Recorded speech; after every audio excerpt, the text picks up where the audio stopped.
In this video, I'll show you how to add a product to your Shopify page. First of all, make sure that you are in the Shopify dashboard. In the left corner right here, you can see products. Or in the main page, if you have not added a product yet, you can see add a product right here. Click on it, and then you should be redirected to this same page. Now, right here, you can enter the title, the description, images as well.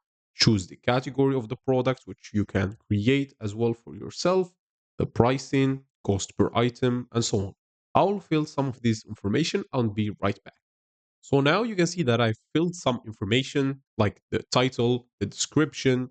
I have also added an image. For the image, you can either add an image locally by selecting a file, as you can see right here, or by going to Google, finding the image, downloading that image, and bringing it to here.